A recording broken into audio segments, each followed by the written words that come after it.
Hello, and welcome to our webinar, Pandemic Response, Addressing FERPA and Student Privacy Issues.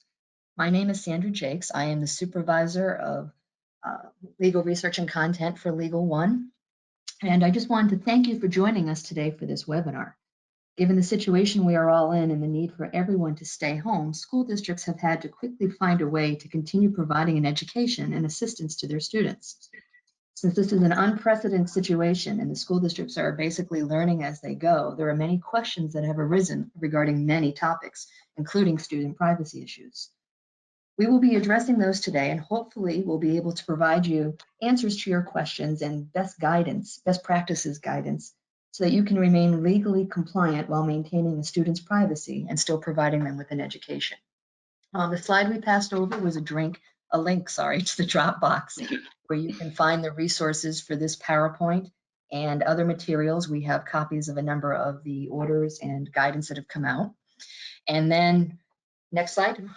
This is a rarity where you have all four of Legal One's attorneys doing something together. We have David Nash, who's our director. He will be commenting during this presentation. John Worthington, our special ed guru, who will be commenting on special ed issues, and Mike Kaelber is here as well. And of course, for every webinar that we do, we have the incomparable Rebecca Gold, who will be filtering out and listening to your questions and then forwarding them to us so that we can try to answer them as we go. Given that there's a lot of material to cover, we'll be answering questions at 2 points, somewhere in the middle of the webinar, probably after John speaks, and then at the end of the webinar when we wrap things up. So don't think we're ignoring your questions. It's just we have a lot of material to get through. We want to make sure we cover it all. And there is a place where folks can type in questions. So just to remind folks, you are able to do that. We have done a number of webinars which are archived. They're all free, so you can take a look and listen and get the resources from there, going back from March 18th, and we will continue to do them. You can see we've covered every topic we can think of, and I would say if you can think of other topics that you need addressed that have not been covered yet, please let us know. We're creating these as issues arise and as we become aware of things that people need to know about. So if there's a topic of interest that we haven't covered yet, let us know and we'll get to it. And just to let folks know, within 24 hours or so, we will be emailing out the recording of today's webinar and a link to the PowerPoint that has all of these other links embedded within the PowerPoint. So you will all be getting certificates and the link to the YouTube video and the PowerPoint. Okay, the disclaimer, as lawyers, we have to have these. Everything that we're saying today is not to be construed as direct legal advice. We're giving you guidance and making you aware of what the laws are. Any questions regarding your own district should be directed to your own board attorney. Every district is a little bit different in how they do things. You want to make sure you're following the directive of them. Hopefully, we're just helping you, make you aware of what the laws are and what best practices are in following those laws. Our key topics today, I will be covering the March 30th guidance that came out with an explanation of what FERPA is and where a bunch of resources are and how to look at it and maintain it and follow it. Then John Worthington will be covering special ed considerations regarding student privacy. And then we'll move to Michael Kaelber, who will be dealing with remote instruction and student privacy the New Jersey way. And David will be handling student health records and student counseling issues. So our first topic, the March 30th guidance that came out. At the top, you'll see there's a link, and this document is also in the Dropbox, to this guidance that was issued by the U.S. Department of Ed. And they explain that FERPA is the federal law that protects the privacy of personally identifiable information. You may see this in various other resources noted as PII in students' education records. And then they define education records as those that are directly related to a student and maintained by an educational agency or institution or by a party acting for the agency or institution. Student information disclosure. This is where the crux of things are. People are afraid of who's going to find out other information. And there is an exception under FERPA. An educational agency or institution may not disclose personal information from students' education records without consent unless the disclosure meets an exception under FERPA.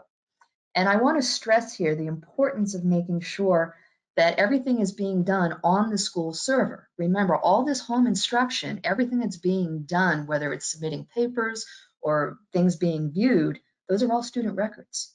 And at some point, you may have a parent that says, I want to see what was done while we were out for the pandemic response. And you're supposed to have those. You're supposed to be maintaining those. This was already a problem even before the pandemic hit, particularly in the special ed realm, where instructors, aides, or such would have conversations with parents in text messages, or they would use email accounts or group chats that were not done through the school server. And so when the parent would ask for the production of student records, the school didn't have any of this stuff because it was not done on their server. And that creates a huge problem for the school. So you want to make sure all your staff and everything that they're doing and everything that they're coming up with, they're registering it through your school, they're using your school email, they're making sure that everything appeals on your server so that you can go back and get it at a later date. This becomes problematic. Sometimes you have people that will find a great app to use. They can't just use it on their own. You have to stress to them that they have to let the district know that they're using it and then link it to the district. So the guidance went on. I've given you a link to the guidance within the guidance. There was another article, Protecting Student Privacy While Using Online Educational Services Requirements and Best Practices, which outlined a number of best practices for you to use in identifying the exception to FERPA. Next. It links to, it says the FERPA school official exception is more likely to apply to schools and districts' use of online educational services. Under the school official exception, schools and districts may disclose personal information from students' education records to a provider as long as the provider, one, performs an institutional service or function for which the school or district would otherwise use its own employees. So you're using these servers, they're supposed to maintain these records. This is what a teacher would be doing in a classroom. This is what you're using them for. Two, has been determined to meet the criteria set forth in the school's or district's annual notification of FERPA rights for being a school official with a legitimate educational interest in the education records. I added in red a legitimate educational interest. This is our standard. Anytime anyone wants to see someone's records or know something about a student, it can't be just because they're curious or they want to know. There has to be a legitimate educational reason for them to know. Number three is under the direct control of the school or district with regard to the use and maintenance of the records. And four, uses education records only for authorized purposes and may not redisclose personal information from education records to other parties. And I've given you where it is in the guidance. You can find that. I've also given you the Code of Federal Regulations link as to where this law actually is. Next. Again, I've given you the links at the top to where I found all of this information, where there's more. And they went on to say, when disclosing the personal information from education records providers under the school official exception, schools and districts should be mindful of FERPA's provisions governing parents and eligible students' access to the student's education records. Whenever a provider maintains a student's education records, the school and the district must be able to provide the requesting parent or eligible student with access to those records. Schools and districts should ensure that their agreements with the providers include provisions to allow for direct or indirect parental access. So you have to be able to get at everything that's being done while they're working from home. You're going to need it for a myriad of reasons once we get back into the brick and mortar of the schools. Next. You should be aware of online educational services currently being used by your district. There should be an inventory of the online educational services currently being used within your school or district. Not only will this help assess the scope and range of student information being shared, but having a master list of online educational services will help school officials to collaboratively evaluate which services are most effective and help foster informed communication with parents. Next. I would say there is a real urgency to do that now because, every instructor is engaging in this virtual instruction, so there's a much greater potential that somebody could be using an unauthorized vehicle. Again, another link that they've given you, this resource identifies applicable exceptions under FERPA and best practices. Next. So under FERPA and virtual learning related resources, under FERPA, the determination of who can observe a virtual classroom, similar to an in-person classroom, is a local school decision, as teachers generally do not disclose personally identifiable information from a student's education record during classroom instruction. Further, neither requires nor prohibits individuals from observing a classroom. This is coming from questions of the kids are at home, but their parents are sitting there watching the lesson with them. And can they do that? The answer is yes, they can. So they're trying to say you should be aware of what's going on, that this is allowable. Next. There was a letter to Ms. Mamas. This is from a while ago. It's from December of 2003, but it's still pertinent now, where Ms. Mamas inquired as to whether FERPA prohibits a parent of a child with disabilities or a professional working with a parent of a child with disabilities from observing the child in a special or regular education classroom. And their response back then said that it's equally, under FERPA and IDEA, this is allowable. Now, John will get into the IDEA section when he talks about the special ed provisions. But the lessons that come from this, even though she was asking about in-person observations, are applicable to virtual classrooms today. Next.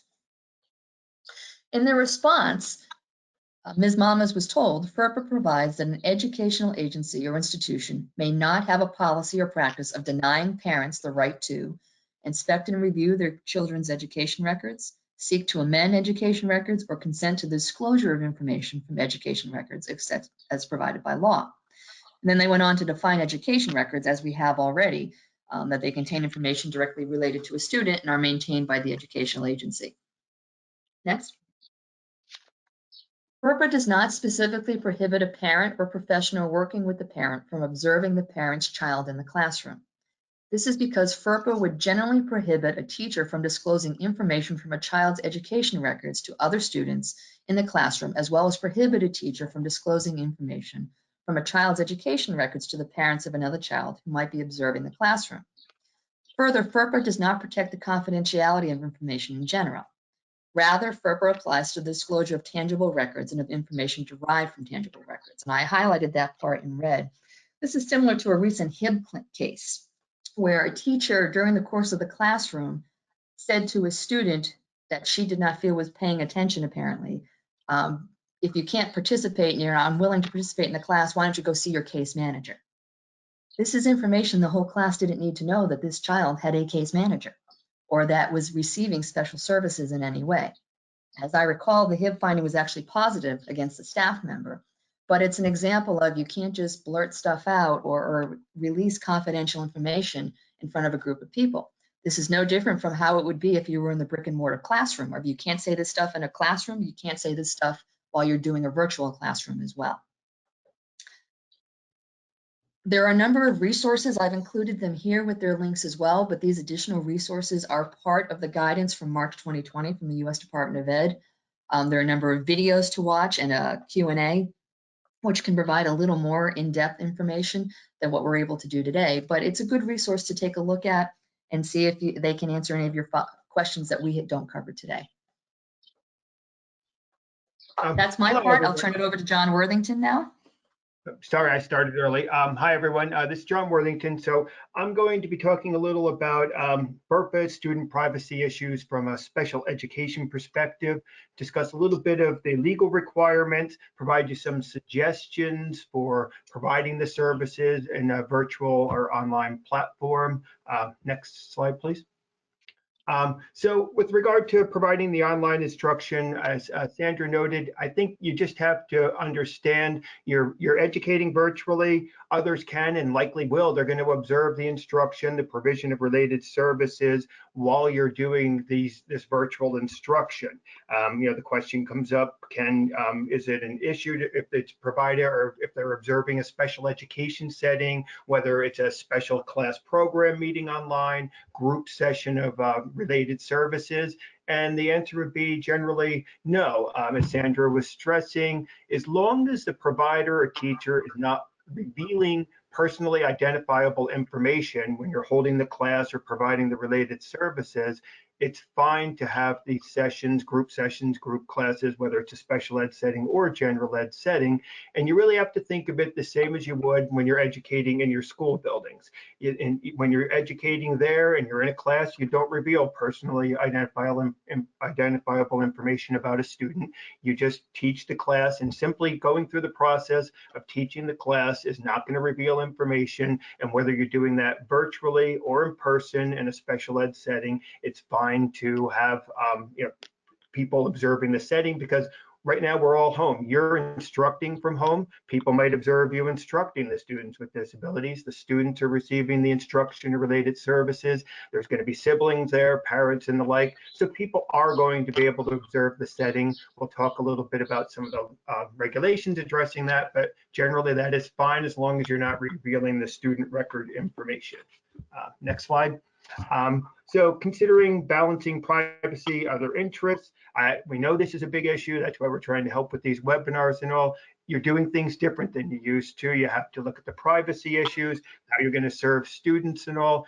Do keep in mind, though, you have to ensure that you're providing free, appropriate public education in the least restrictive environment during this pandemic. If not, you're going to be subject possibly to discrimination claims, certainly requests for compensatory services, which we discussed in our webinar last week. They're going to come up. So you have to be careful. Unless you're not providing services to general education students in a virtual manner, you need to be providing the same types of services to the greatest extent possible, and certainly keeping in mind individual circumstances, but you have to be educating your students with disabilities just as you are your general education students.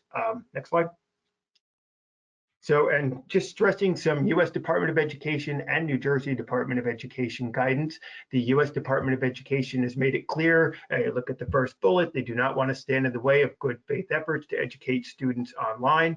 They're stressing you can do it online. They're encouraging you to educate students online, provide services that way. They're stressing too, it will not violate IDEA, Section 504, the ADA. It's not going to violate federal laws to provide distance instruction, teletherapies, and the like. That is all fine under the USDE guidance. And the New Jersey Department of Education has also made it clear in its guidance, when schools are closed by order of the health department, the governor, you still have to provide online instruction, may be utilized, use any means developed by the school district to meet the needs of its students, including its students with disabilities. You have all created plans for how you're educating your students, including your students with disabilities. Make sure you're following the plans, and to the greatest extent possible, you need to provide the services through distance instruction, teletherapies, things like that.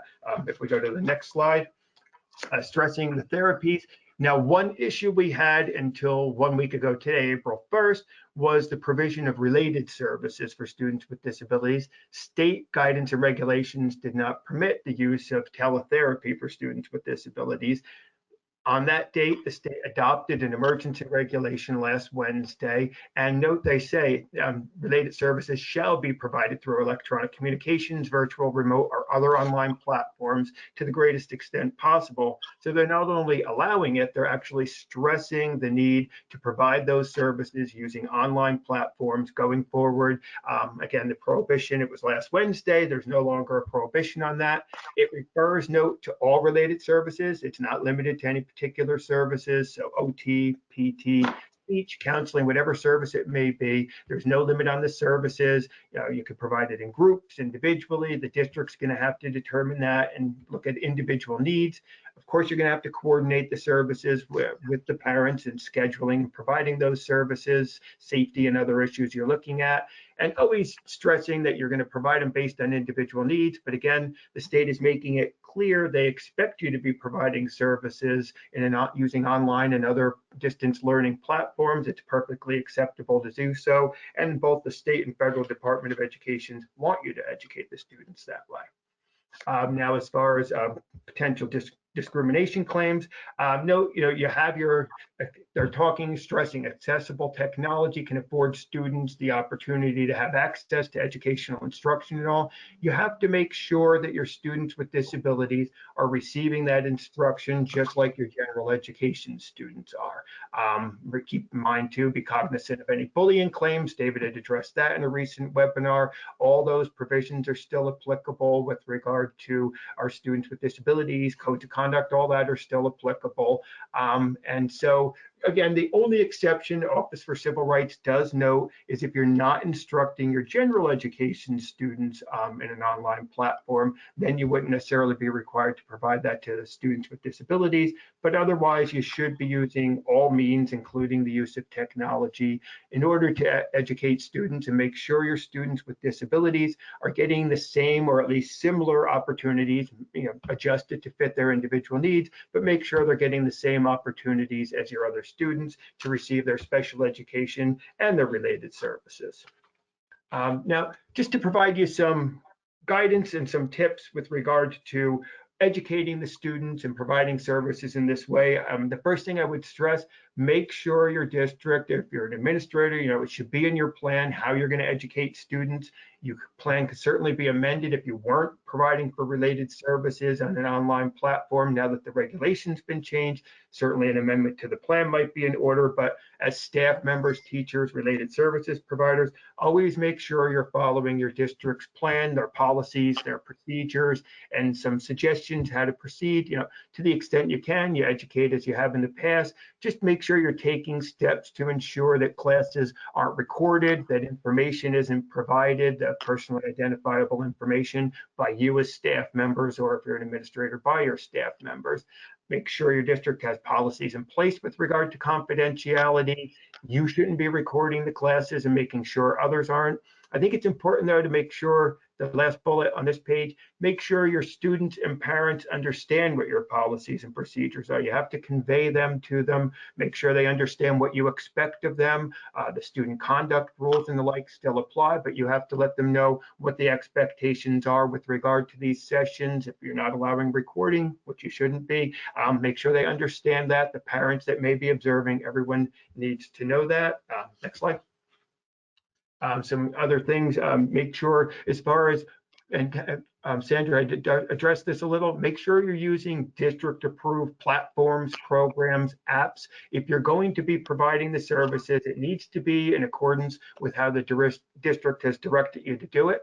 I would always use, to the extent you can, district devices, so their computers, phones, things like that. If the policy calls for you to access things through your personal device, you can certainly follow the district policies in order to do that.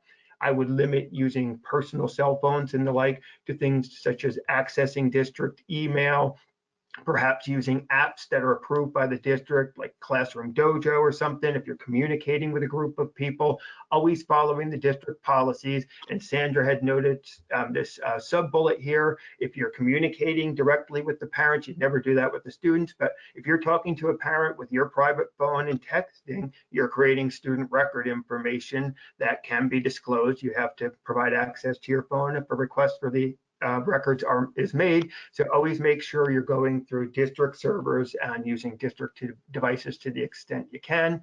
And again, stressing to the students and all that the online classroom, it is really no different than the regular classroom. They can't record it. They can't be sharing certain things. Make sure they know the expectations and understand that disciplinary procedures still are applicable. Bullying laws are applicable. So just because you're being educated at home, that is your new classroom setting or your setting for your related services. So they have to understand there's repercussions if they don't follow district rules while they're being educated or served in the home setting. Now, just noting again, Sandra had already gone over the guidance. Yes, FERPA does not actually prohibit observing classrooms. It's a local district decision as to who can observe a classroom, a special ed setting, whatever it might be. It's not covered by FERPA. They address whether or not you can disclose personally identifiable information, but they don't address whether you can observe a virtual classroom. Next slide. But do note that now in the special education regulations, we have a couple of regulations, one 6A14 2.5C6. It allows outside evaluators to observe a student in various special education settings in order to conduct an independent evaluation.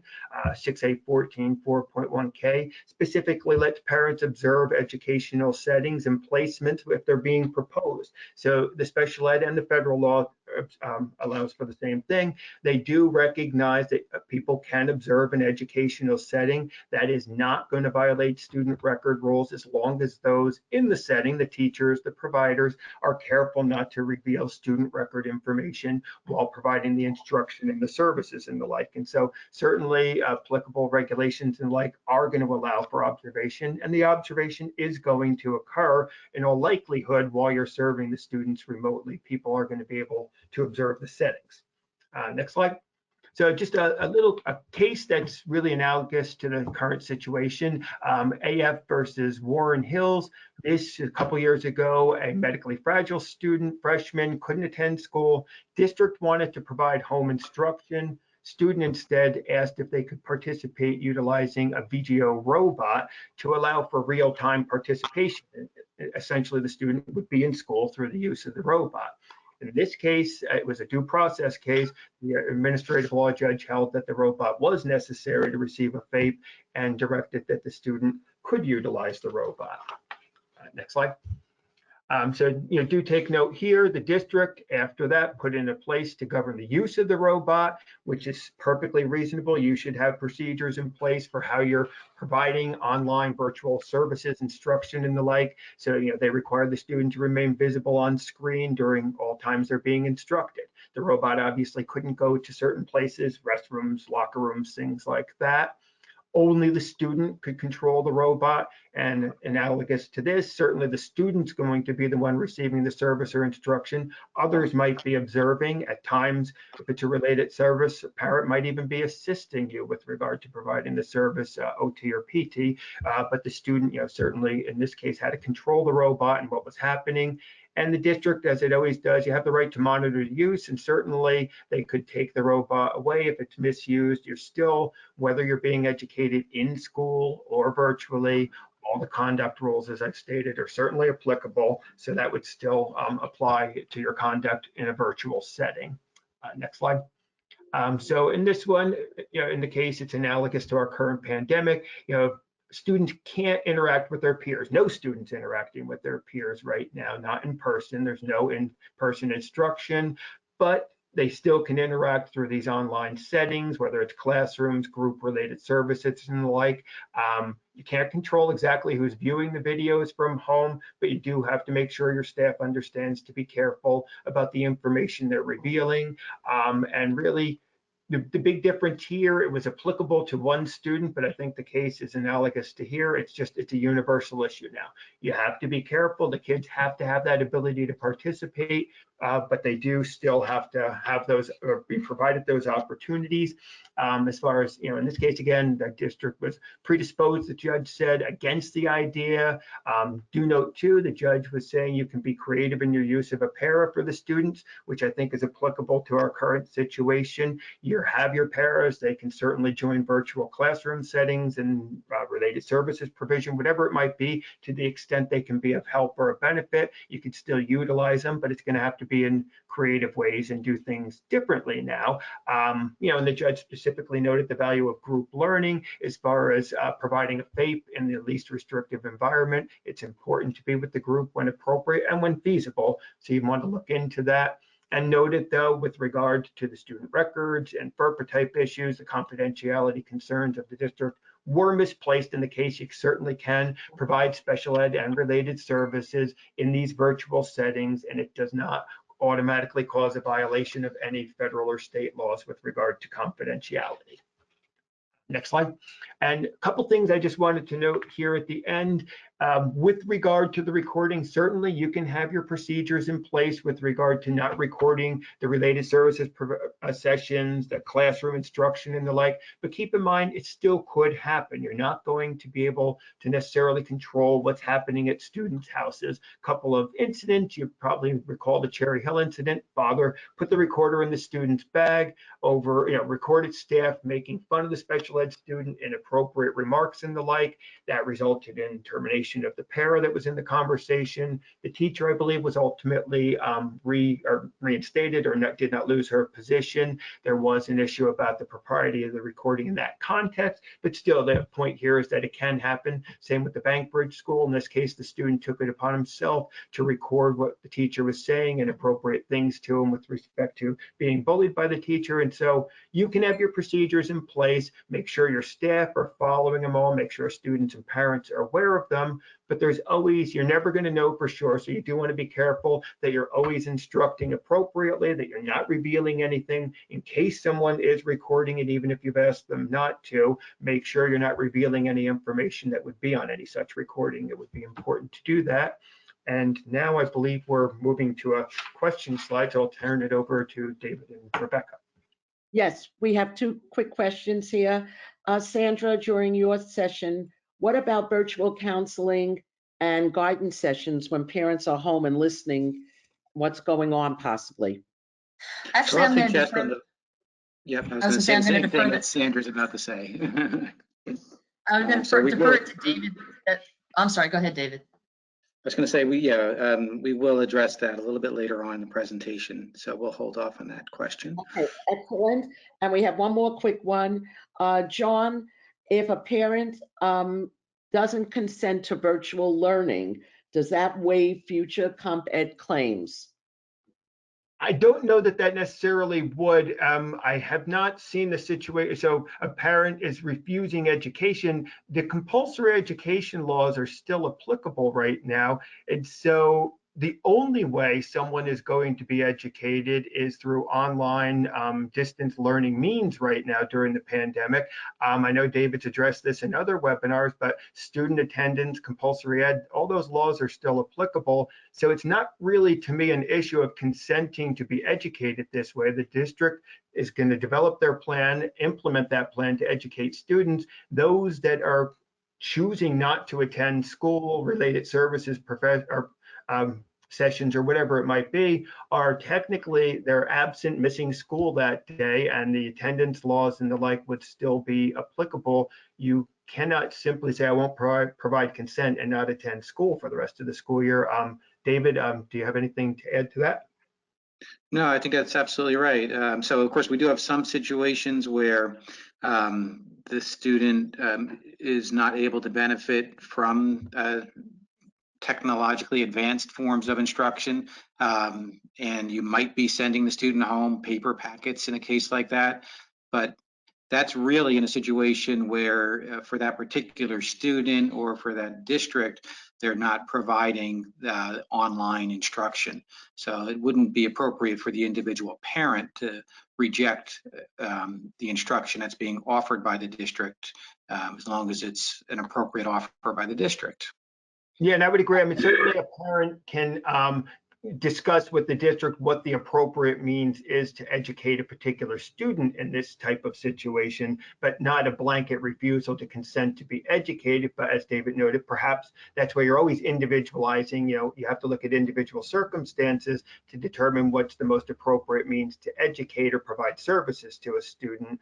But there wouldn't be a blanket refusal to allow to serve, but certainly you can discuss how best to serve the student. Okay, thank you. That's it here. Great. All right, Hey, Mike, why don't you take over? sounds good. This is Mike Kaelber. Before we leave the last question on John, David, Sandra, I'd just like to throw out this idea about the parent who isn't happy with the means of instruction. Could the parent in that particular case, claim that the district was not providing FAPE through this mechanism and essentially go to due process to try and change that placement, suggesting that or revise the IEP, suggesting that what is being done does not meet the standard for free and appropriate education? I would think they'd have that ability. I would agree. Certainly, the states, have looked into this a little. The mediation due process system is still functioning. They've held virtual mediations. The OAL is looking into, they'll provide as necessary virtual hearings and the like. And you always have the right to challenge the provision of FERPA, the services you're receiving. That is not the same as saying whether you will or will not consent to the means the district is providing. That would be your procedural protection, the ability to file a request for mediation due process. Complaint investigation still exists with the state in order to contest the program placement services, where they're provided, how, all that would still be available. And then certainly an administrative law judge could issue a determination that the district is or is not providing them appropriately and proceed accordingly. So that right exists, and the state is still open for business to accept those requests. So yes, that is an available mechanism. Yeah. And I would think that at some point in time, we're going to see some of that occur. Plus, you may see some parents who will not like the mode of instruction and unilaterally remove their child and maybe place them somewhere else, and we get a whole nother discussion with that. We've heard some very good information. So I'm sorry. Those regulations are still applicable. I'm sorry. Certainly, you can still unilaterally place. All those means are still available for a parent. So if they choose to withdraw the student and unilaterally place somewhere else, they could still do that even during this closure. That would still be available to them. There you go. We've heard some very good information from Sandra, from David, from John about FERPA and the interaction with what we're doing now with remote instruction and distance learning in regular classroom and special education classroom situations. But that doesn't end our inquiry when we look at this situation. Just last July, in a case involving LR versus Camden, a case involving some attorneys' requests for special education settlement agreements, IEPs, independent evals, and services being rendered to other special ed students other than their clients, the New Jersey Supreme Court, in looking at that question, noted that the New Jersey Pupil Records Act and the student records regulations are intended to be distinct and stricter than FERPA, so that the analysis of the whole issue of student privacy doesn't stop at the federal level. We're going to look at it now at the state level. Next slide, please. Thank you. The Department of Education has put some really good resources for remote instruction on their website. You have the link there.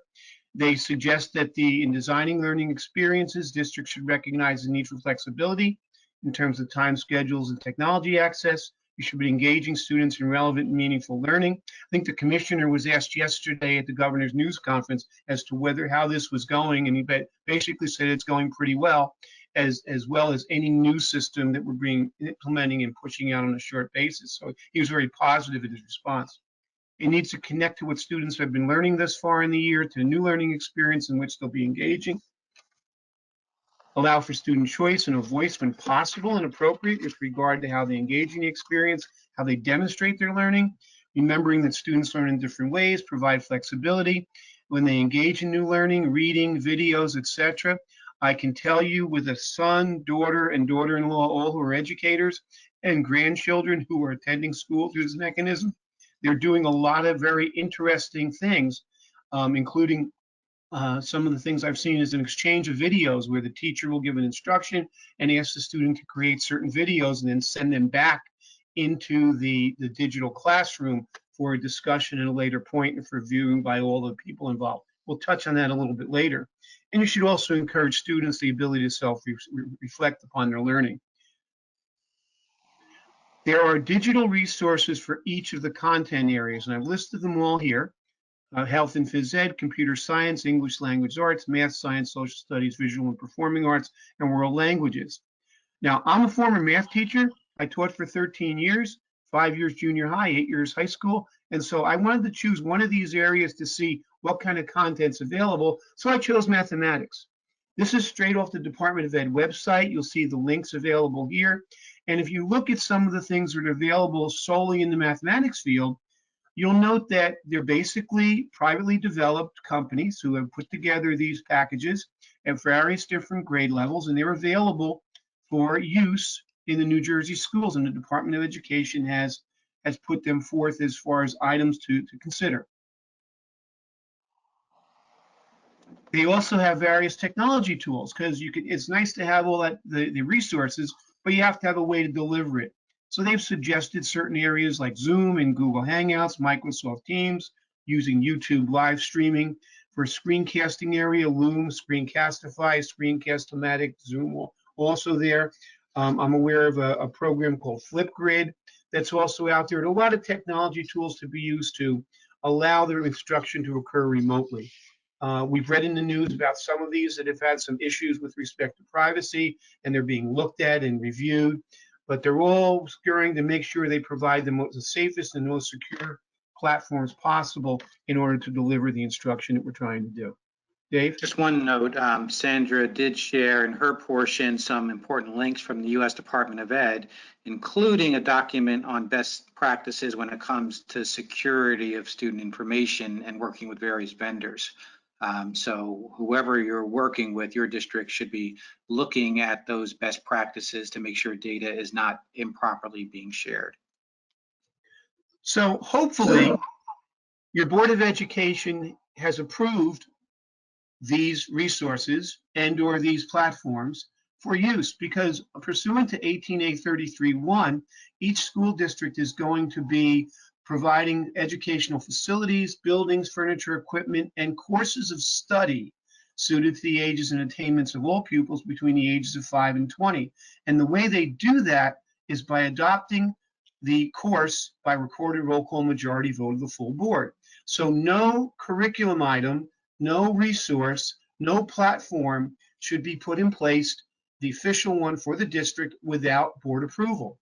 Now, I had a conversation with my son the other day. He was talking about a particular resource that they had found online that was pretty good, and he was bemoaning the fact that it took the district 4 days to approve it. Now, my son has said over the years that when it comes time for him to get his administrative certification, he probably won't have to take the school law course because he's listened to me for his entire life, and maybe that life experience would be helpful. Well, he didn't catch this piece of it because the district has to adopt it and they have to look at it and make sure that it meets all the criteria necessary. Next slide, please. As David had mentioned, and Sandra earlier talked about the procedures by which you adopt them. And the US DOE has some best practices, and they make certain recommendations in terms of what the district should be looking at when they approve these resources and this technology.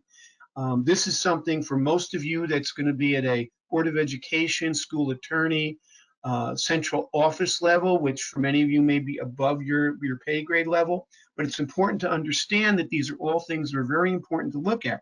And I've listed here some of the areas to consider, because when you look at, from the Department of US DOE, when you start to look at these particular programs, you need to look at things like security and data stewardship. And what does that mean? It means who owns the data? Is it the school district? Is it the provider?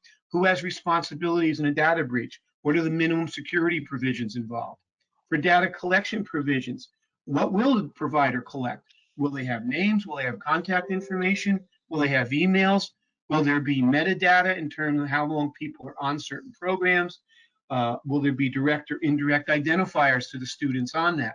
Can you track that back? Is that available? For data use and retention, disclosure, and destruction, can schools, what are the specific purposes for which the provider may use the student information, with whom it may share? Everybody so far has talked about not using approved apps, because we've heard the stories about teachers in all goodwill trying to do something that's best for their kids, and they find an app and it looks really good and they download it and they use it in its classroom and it's terrific, except for one thing. Within a week or two, all of a sudden the parents of those students start getting solicitations for signing up for certain programs and courses and studies and information pieces. And the parents said, well, wait, how did you get my information? And it turns out they got the information through the provider, through the app. So you got to be very careful about that information, personal identifiable information, not moving forward. As far as data access provisions under FERPA and also under the New Jersey Pupil Records Statute, can the schools, district, and parents access the data? That's got to be an important provision as well. These are all very important items that have to be reviewed before it gets approved by the board. Be transparent with the parents and students when you're using this information. They should know how, with whom the data is shared, how the district's going to protect the privacy of data, and very, very important, the click wrap licenses. And we've all seen them.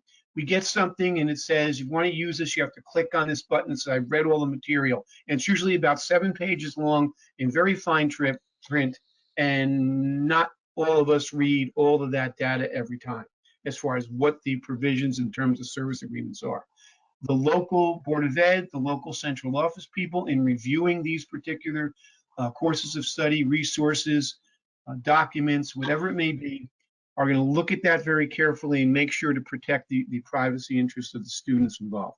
So one of the questions is, who clicks on that? Is it the individual student, or is it an individual teacher, or is it somebody in central office who manages that? That's all very important to be concerned about. We want to protect student privacy as much as possible. So let's assume that the district has approved all of this software, they've approved all of the resources, and we've got that all in hand. So now we're going to go to work. The New Jersey Pupil Records Act, 18A 3619, says that the state board is going to provide by regulation for the creation, maintenance, and retention of pupil records, and for, important for this webinar, the security thereof and access thereto, to provide general protection of the right of the pupil to be supplied necessary information about herself or himself, and the right of the parent or guardian and the adult pupil to get full information about the pupil. The right of the pupil and parent or guardian to reasonable privacy as to against other persons, that other people are not unreasonably going to see the student records, and the opportunity to have data necessary to basically run the schools. So the State Board of Education, in adopting the, Dave, next slide, please. In adopting the Student Records Code, and the basic area that is at 6A 32.7.1 at SEC, has a definition of student record. So what is a student record in terms of New Jersey? We saw Sandra and they talk about the issues of what the student record definitions are and through FERPA, but in New Jersey, it's a slightly different definition. It's information related to an individual student, gathered, important word, and maintained, another important word, within the district, regardless of the physical form. It could be paper, it could be digital, it could be video. Form doesn't matter. If it's individual student oriented, it's gathered and maintained. The idea is that it's something that's maintained for second party review. If you jot something down as a staff member and notes to as a memory aid, that's not considered a student record. It's excluded from the definition. But if it's something that's going to be shared with another party, that's a student record, and that's what we're talking about here. There are two types discussed in the code: mandated student records, and we're going to look at what they are required by code, and permitted student records, which each district can individually create. So after we review the list of what mandated student records are, you then have homework, because it's important for you to know in your individual district what your district has decided a permitted student record would be, because every district has it a little bit differently. So it's important for you to do that. Our mandated student records by code 6A 32.7.3 include name, address, telephone number, date of birth, parent, gender, standardized assessment results, grades, attendance, classes attained, grade level completed, year completed, years of attendance, a record of daily attendance, descriptions of student progress according to the evaluation system used in the district. So grades, transcripts are mandated student records. History and status of physical health compiled in accordance with state regs. Records pursuant to rules and regulations regarding the education of students with disabilities, and John talked about that, and anything else required in NJAC 6A. So now we know what our mandated student records are. We know there are permitted student records. Who gets to see them? And this becomes important when you start to talk about the remote instruction in a virtual classroom, because sometimes there will be people watching these circumstances that are not the folks listed here. It's the parent of a student under the age of 18. It's the student with parent permission. It's students 16 or older who are terminating their education. They may be quitting school or they may be graduating. They have access. Students who are 18 have access. 18-year-old students' parents with written student consent get access. However, if the student is still financially dependent upon the parent still gets to see the record. School personnel with educational responsibility, school personnel with educational responsibility employed by the agencies or schools. So if it's a subcontracted service, if it's a private school for a student with disability, if it's another district that's providing a service, those certified personnel get to see the student records. The board gets to see the student records when appropriate. Superintendent, and when they do, they meet in closed session to discuss this to protect the privacy interests of the students. Secretaries and clerks to perform their functions. Accrediting organizations like Middle States, they get to see that information. The commissioner and DOE staff, when necessary and appropriate, get to see student records. Other boards where the student is placed, registered, or intends to enroll, they get to see them. US DOE officials, when appropriate, DCP&P, state and local welfare agencies, they get access to student records. If the parent consents to access, that opens the door to whomever the parent allows consent. Court orders, bona fide researchers get that information. Anybody who's not in that list under New Jersey law does not have access. So you can imagine that within the remote instruction context, there may be people in the room who are not one of those. So now, is a remote classroom, let's get to the meat and potatoes, it's a remote classroom with real-time live student interaction. Is that a student record which has an expectation of privacy for the student and the parent? Or is it just like a regular classroom setting?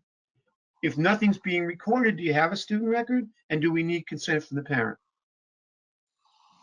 If nothing's recorded or maintained, it would appear that the remote classroom does not constitute a student record.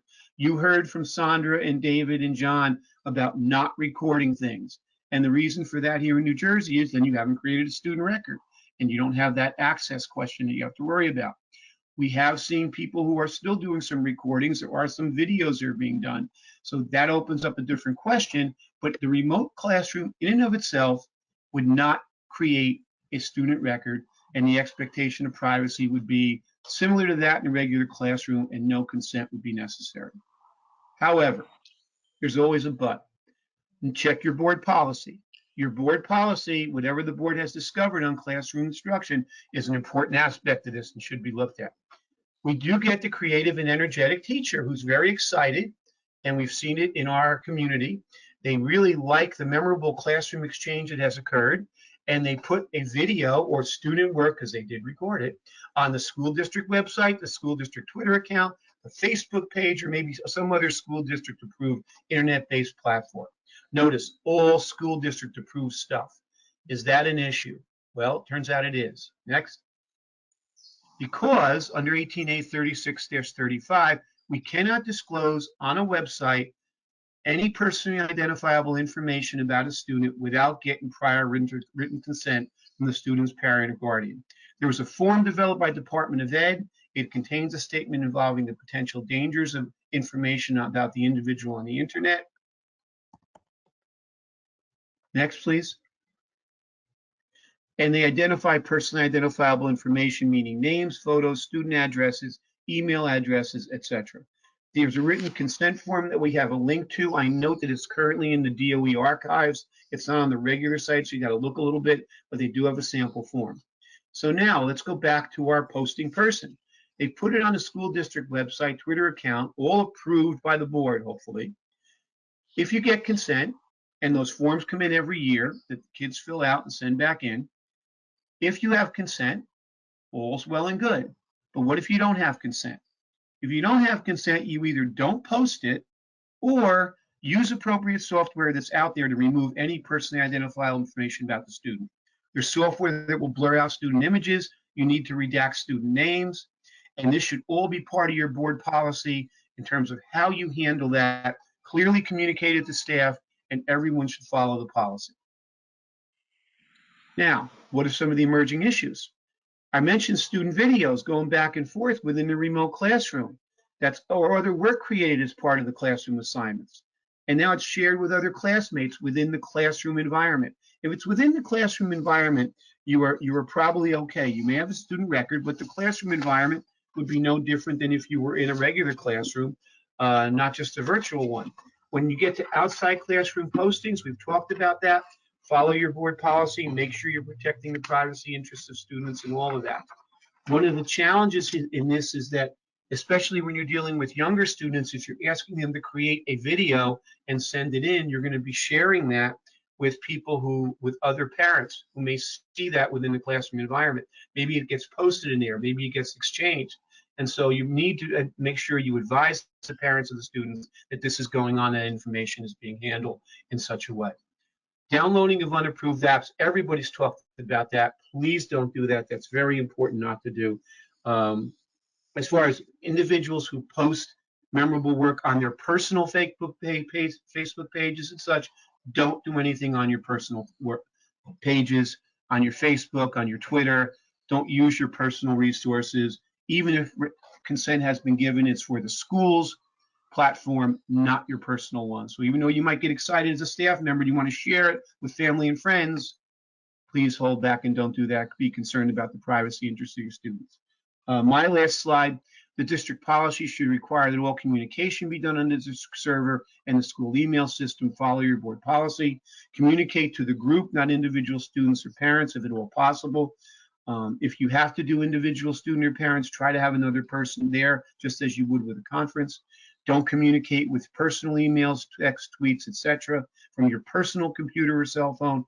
And remember that preserved communications to parents and students, we've talked about this already, are likely to be student records, regardless of where they emanate. If it's your personal computer or cell phone, those messages will be accessible if litigation occurs. So if you follow all these precautions, you should have a pretty successful remote learning experience. And keep in mind, we are on the cutting edge of virtual remote education, and all that we're doing now is going to have a significant effect on how we educate students from years to come. And with that, David? Thank you, Mike. Thanks so much. So at this point, we want to just switch our focus a little bit. Two additional issues that we wanted to touch on: FERPA and health records, and issues related to counseling and FERPA. So we did do a webinar way back on March 18th, seems like forever ago, when we were first grappling with school closures and the coronavirus, where we provided some greater detail on this issue. And we do include in today's PowerPoint a link to that presentation from March 18th. So it is important for you to recognize that back in December of 2019, U.S. Department of Education issued an updated version of guidance to help school officials understand FERPA and HIPAA and how they apply. And the short understanding that we should all come to is that school records are governed by FERPA and state law, which Mike just reviewed. They generally are not governed by HIPAA. And for the vast majority of records that we're dealing with, we are not governed by the HIPAA requirements. U.S. Department of Education released specific guidance to provide additional detail on health records related to COVID-19. So unfortunately, we do know that there have been some students who have tested positive, and this is one of the examples, and we see this in the guidance document that we give you a link to here.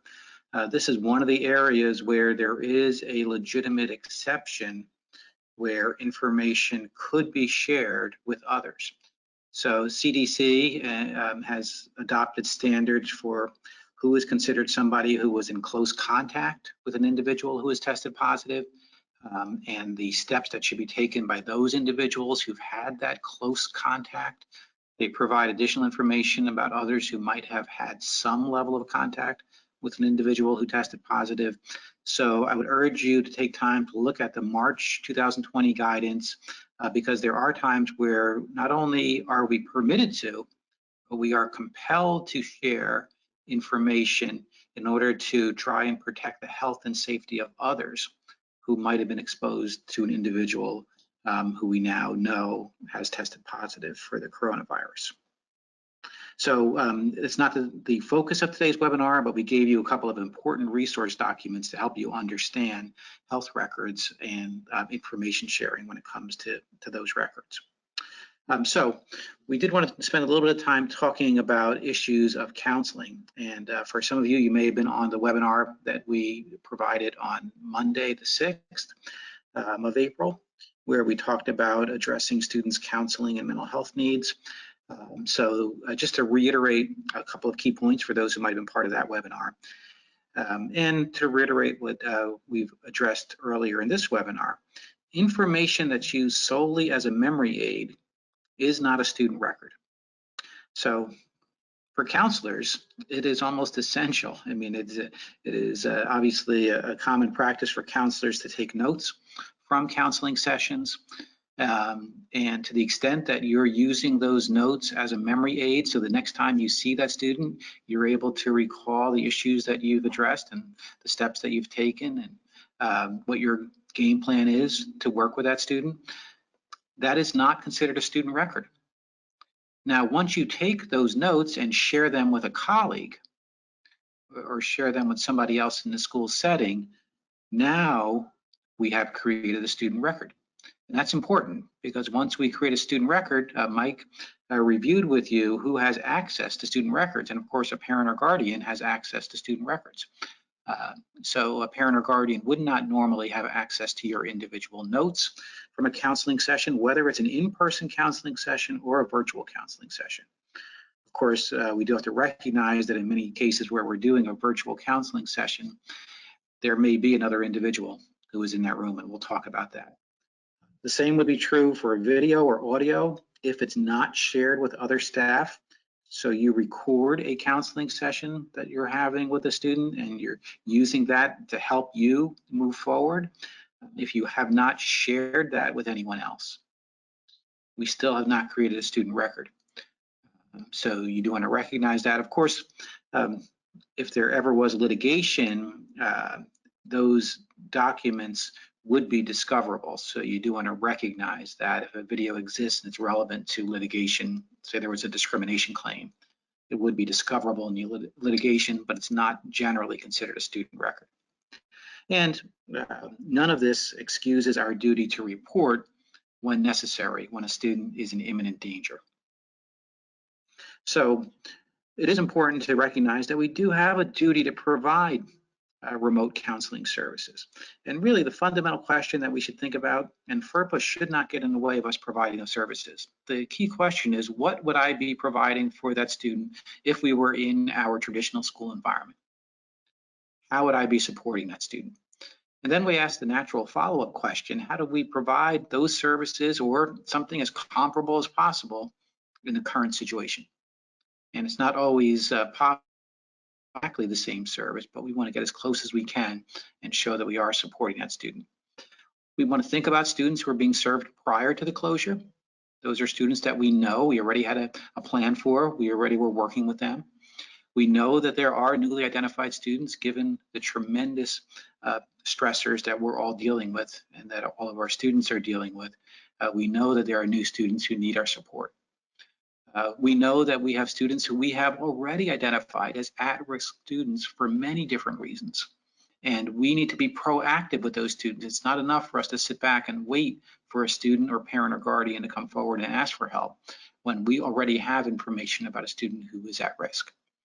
We know there's pre-planned services that we would have been doing at this time of year. And we want to make sure that we're continuing to provide those services. And we know that it's permissible for us to be providing counseling services for students with an IEP or a 504 plan. And even beyond permissible, if we are providing those services for other students, we don't want to provide a lesser level of service for students with disabilities. So doing all of these things inevitably does create some student records. Keep in mind that if we have a student with a disability who needs ongoing counseling and support, our state and federal courts have begun to put a much greater emphasis on the importance of social and emotional learning. And that means that it is critical that we show that we're proactive in providing those levels of support for students, oftentimes including ongoing counseling for those students. So as we're thinking about student privacy, as we're thinking about the creation of student records, we also have to think about our ongoing obligations, not only to support students academically, but to support their social and emotional well-being as well. As we do that, of course, our focus today is at the same time doing everything we can to protect student privacy. We know, as John mentioned earlier, districts are struggling with that need. Part of the struggle is to make sure that we're ensuring equitable access to services for all students. Social and emotional learning, as we said, is essential to FAPE, which means that the role of counselors in so many different ways is critical to supporting our students, including students with disabilities. As we know, of course, counseling services often involve sharing sensitive information. So when it comes to virtual counseling, there is no need for prior parent permission. Since counseling in virtually all situations can be linked to New Jersey social and emotional learning standards, even as you're just helping an individual student deal with challenges that are unique to that individual student. We can deliver important lessons to students in a variety of different ways. It doesn't always have to be through a formal lesson plan. And the work that we're doing on a daily basis to support our kids and provide counseling is one way that we address those social and emotional learning standards. Or we support the student with academic or career counseling, or we're supporting a student who's part of a comprehensive drug and alcohol program that we have to have in place in all districts. So we have to recognize the challenges in this remote environment. It is very valuable for us to be able to have those private conversations with students. And we want to try to talk with parents and try to get parents and guardians to appreciate the value of those private sessions, and reassure parents that we are open to hearing their concerns as well. But to the extent that we can get parents and guardians to recognize the importance of that private session, it will be so much more effective. So proactively having those conversations is important. And I would think about, rather than active parent consent for us to provide virtual counseling for students, think about active parent notice. Because what happens when you have a case where a parent doesn't provide consent? Now you have a student who might have a tremendous need for services. And are we going to withhold those services? Are we going to withhold those supports for that student? We would not do that. So recognize that we want to make sure parents understand the services we're providing, but there's nothing in state or federal law that requires consent before we provide those virtual counseling services. We mentioned earlier, John mentioned this, just to reiterate, OCR has talked about the importance of equity in access to services. We shouldn't be providing a lesser level of services for students with disabilities. I do worry that for those districts that have an active consent requirement for virtual counseling, we end up with a portion of parents who never consent. And unfortunately, in a number of cases, we have parents who are not consenting where their child is the one with the greatest need to have that ongoing service. If a parent didn't consent to having biology instruction or math instruction, we would still move forward with that instruction. So we should think about this along those same lines. We do know, unfortunately, that we also have new forms of bullying that certainly could trigger a critical need for counseling supports for students. So we give you a link here to an article about some coronavirus-related bullying cases that have happened. We know the CDC has warned about the stigma of students being singled out linked to the coronavirus. For example, in some cases, Asian American students being singled out. Students being targeted because of nationality or ethnicity, or just being targeted because they either have tested positive or there is a rumor that the student or family member has tested positive. And that can lead to its own form of stigmatizing that student, oftentimes through cyberbullying. We know, of course, that there are areas where we have a duty to report.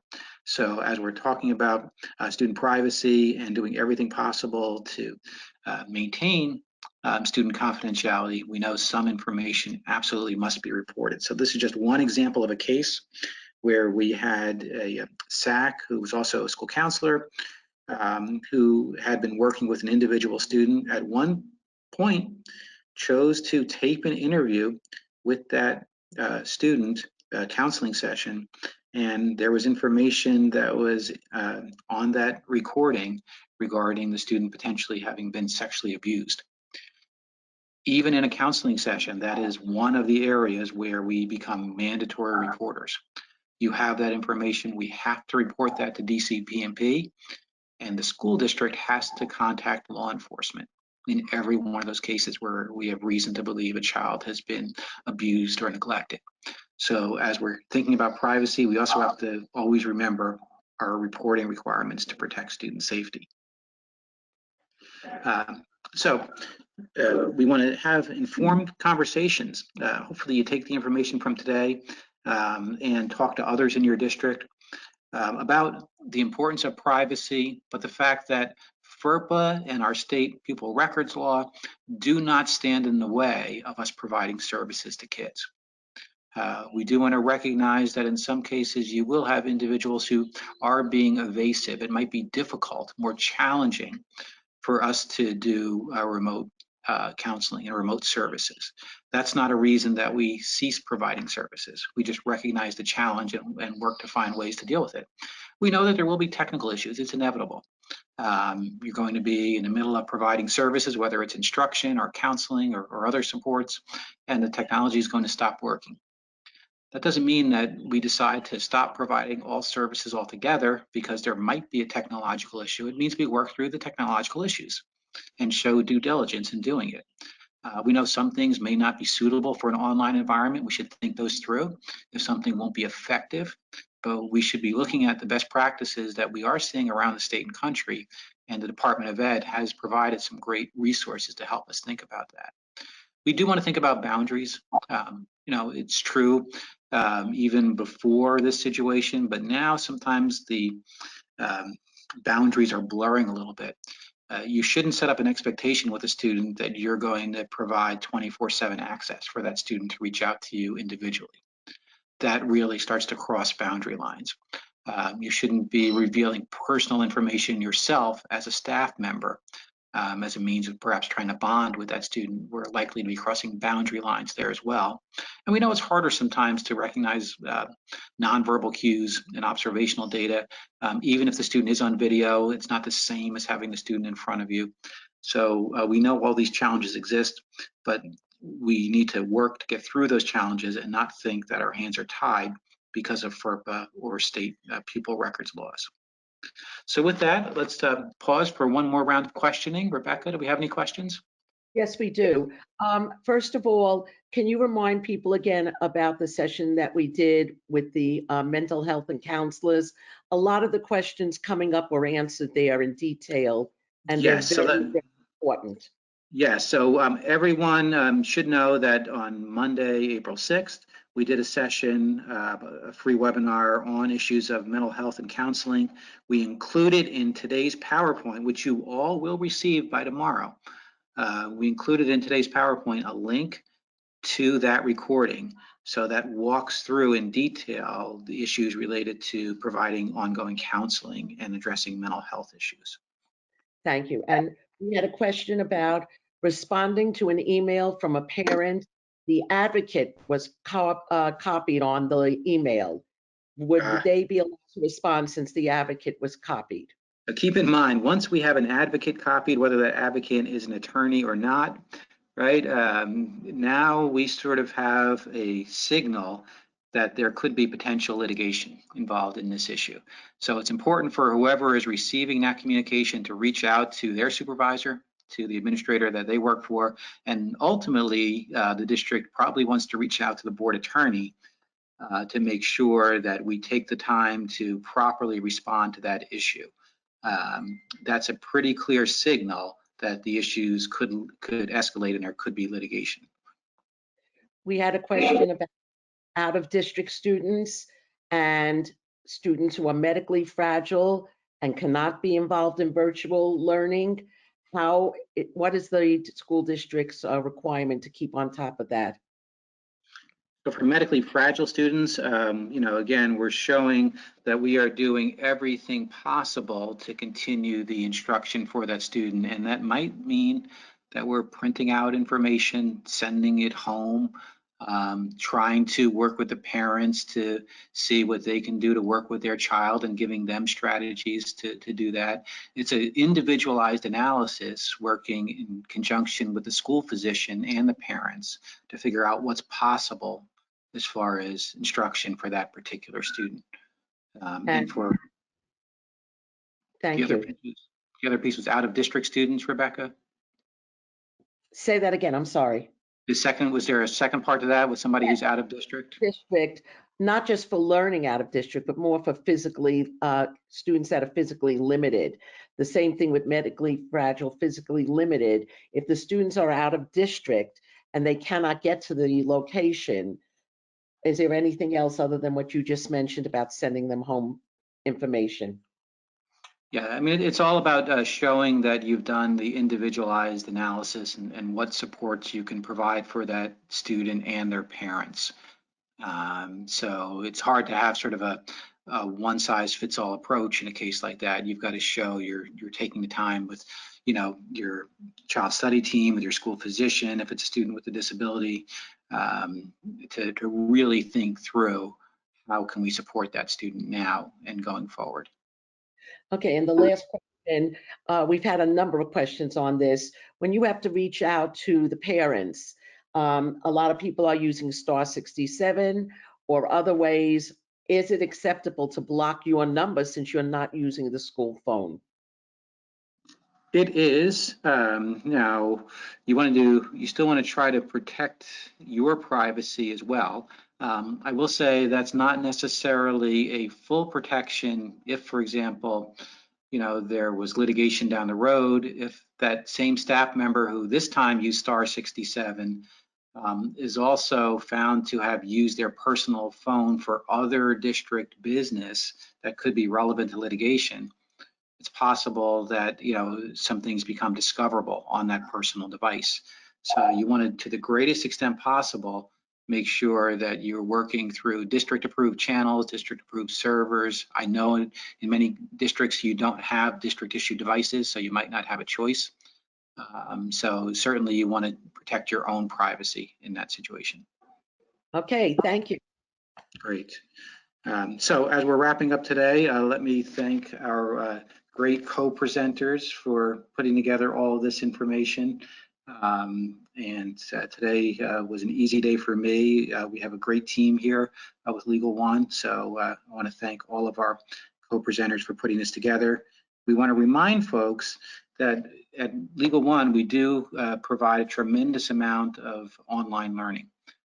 Even before we were ever in this situation. So we give you a link here to a series of webinars that we are providing this year. We have archives of all those that have already occurred.